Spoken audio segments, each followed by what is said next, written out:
The sun was a benevolent painter, streaking gold across the vast canvas of the beach. Young Leo, perhaps 7, maybe 8, was deeply immersed in his private world, a tireless architect of sand. His small, plastic shovel, usually a tool of grand castle building, was now engaged in a different endeavor: the ambitious excavation of a pit, a journey straight to the Earth's mysterious core, or so he imagined. The damp sand, cool beneath the surface, yielded easily, collapsing softly into satisfying heaps around him. He dug with the single-minded focus of childhood, the rhythm of his shovel against the sand a comforting, repetitive hum.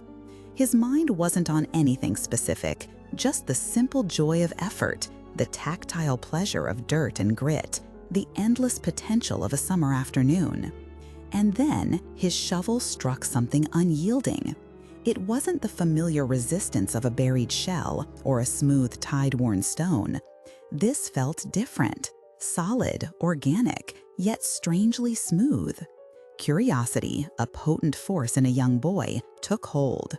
He knelt, pushing aside handfuls of sand, revealing the object slowly, carefully. It was a bone. Not a small bird-like fragment, but something substantial. As more of it emerged, its shape became clearer: a jawbone. The bone was a strange, milky white, yet faintly veined with an almost iridescent blue in places, hinting at depth and origins unknown. And embedded within it, remarkably preserved, were teeth. They weren't sharp or jagged, but rather broad and flat, gleaming with an unsettling natural polish. He reached out, hesitant, then touched it. And that's when the true peculiarity of the discovery made itself known. The jawbone, buried beneath the cool sand, was warm. Not hot, not sun-baked, but distinctly, undeniably warm, as if it had only just left a living being. It was a warmth that felt ancient yet immediate, a pulse from another time. He picked it up, cradling its surprising weight, the warmth spreading through his small fingers, an unsettling, living heat. He felt a shiver, a mix of fascination and a faint, unidentifiable unease. Still holding the warm jawbone, Leo looked up, perhaps to show his parents or simply to marvel at his find in the context of the vast open beach. And that's when he noticed it: the sea. The tide, which had been steadily creeping in, now seemed to be doing the opposite. It wasn't merely receding, it was pulling back with an unnatural speed, a visible, almost hurried retreat. The water, a shimmering blue just moments before, now appeared to be actively shrinking, exposing more and more of the sandy seabed, revealing dark, wet patches where the waves had only just been. A strange stillness descended, an absence of the familiar roar and rush. Leo watched, mesmerized, as the shoreline visibly lengthened before his eyes. What had been a gentle ebb and flow became a dramatic, almost frantic withdrawal. The water rippled and churned, not towards the beach, but away from it, as if pulled by some invisible, powerful hand far out in the expanse. He waited, clutching the warm bone, his young mind trying to process this unusual phenomenon.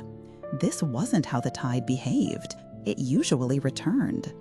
Minutes stretched into an hour. The wet sand now stretched further than he had ever seen, vast and exposed. His parents, initially amused by his quiet concentration, began to notice too.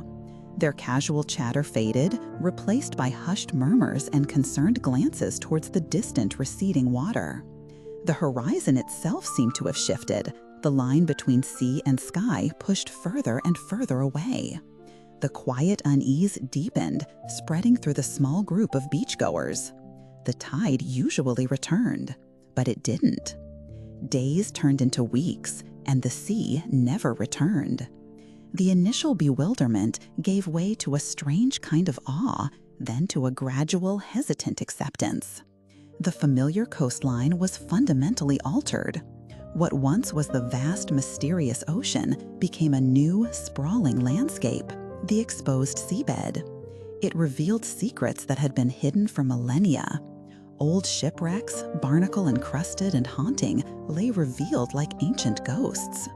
Strange deep-sea creatures never meant for sunlight floundered and perished, or were swiftly collected for scientific study. The town, once a bustling seaside community, transformed. The fishing boats, once symbols of livelihood, lay beached, silent and forlorn. But life, as it always does, found new ways to exist. Scientists descended, drawn by the unprecedented opportunity to study the ocean floor laid bare. Tourists, too, began to arrive, not for the swimming or the surfing, but to walk where the waves once rolled, to explore this new alien terrain. Children like Leo found themselves in a playground of impossible scale, discovering treasures in the exposed trenches and canyons of the former ocean floor. Leo kept the jawbone. Its strange warmth eventually faded, becoming cool and inert like any other bone. Yet its initial heat and the simultaneous departure of the sea forged an unbreakable link in his mind. It became his talisman, a silent testament to the day the world changed. He often wondered, what was it? What creature had it belonged to? And was its warmth somehow connected to the sea's departure? Or was it merely a profound, inexplicable coincidence?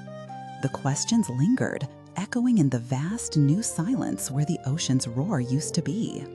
The story of Leo and the vanishing sea became a quiet testament to the unexpected, to the profound weight of a world fundamentally altered.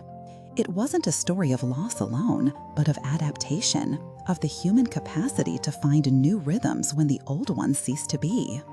The mystery of the jawbone and the sea's refusal to return remained.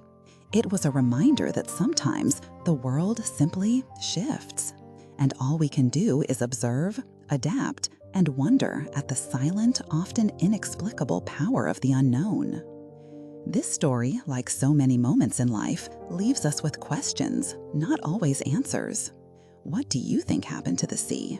And what did that warm jawbone truly signify?